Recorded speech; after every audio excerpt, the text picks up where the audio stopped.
Matthieu chapitre 24. Comme Jésus s'en allait au sortir du temple, ses disciples s'approchèrent pour lui en faire remarquer les constructions. Mais il leur dit, voyez-vous tout cela? Je vous l'ai dit en vérité, il ne restera pas ici pierre sur pierre qui ne soit renversée.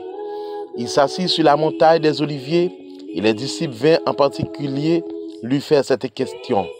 Dis-nous, quand cela arrivera-t-il? Et quel sera le signe de ton avènement et de la fin du monde? Jésus leur répondit, prenez garde que personne ne vous séduise. Car plusieurs viendront sous mon nom, disant, c'est moi qui suis le Christ, et séduiront beaucoup de gens. Vous entendrez parler de guerre et de bruit de guerre.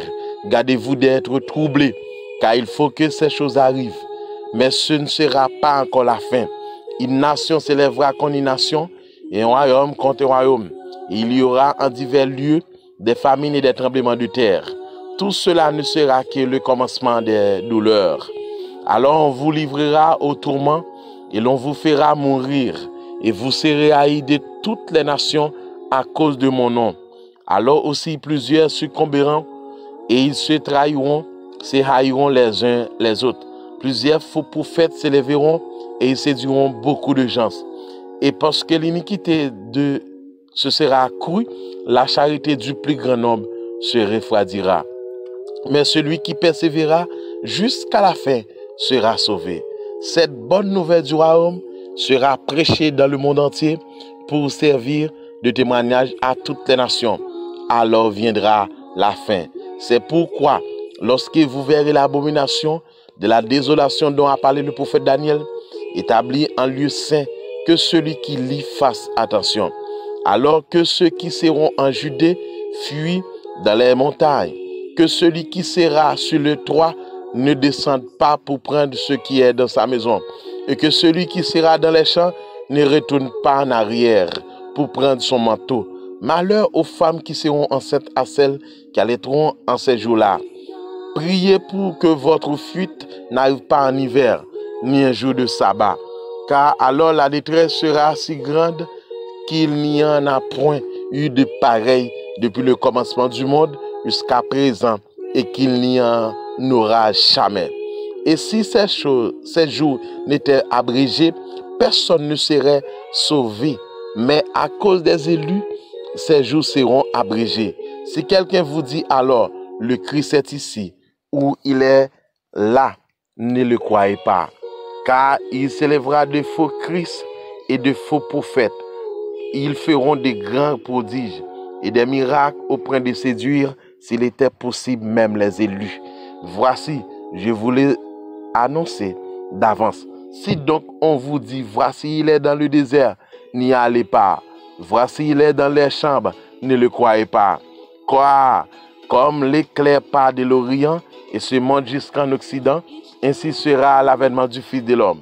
Et que, lieu que soient les cadavres, là s'assembleront les aigles. Aussitôt, après ces jours de détresse, le soleil s'obscurcira, la lune ne donnera plus sa lumière, les étoiles tomberont du ciel, et les puissances des cieux seront ébranlées. Alors le signe du Fils de l'homme paraîtra dans le ciel. Toutes les tribus de la terre se lamenteront, et elles verront le Fils de l'homme venant sur les nuées du ciel avec puissance et une grande gloire.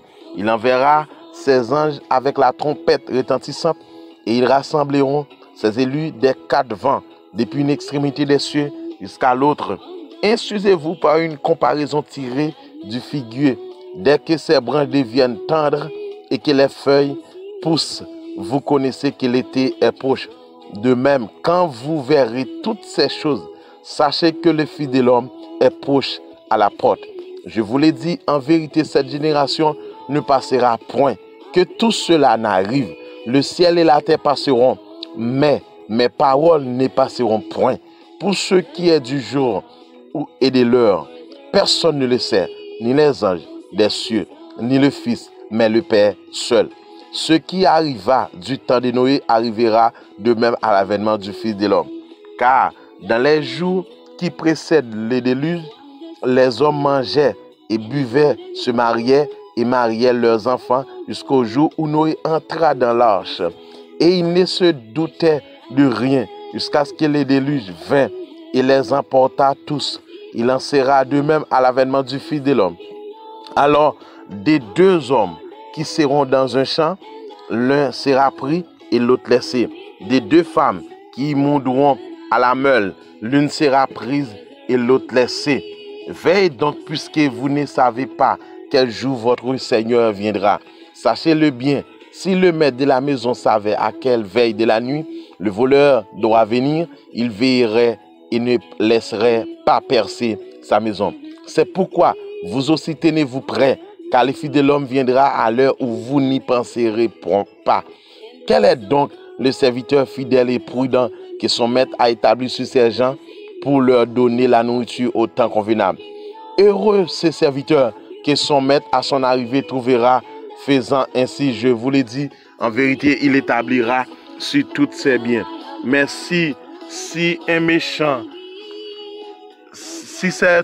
serviteur qui dit en lui-même, mon maître tarde à venir, s'il se met à battre ses compagnons, s'il mange et boit avec les ivrognes, le maître de ce serviteur viendra le jour où il ne s'y attend pas et à l'heure qu'il ne connaît pas.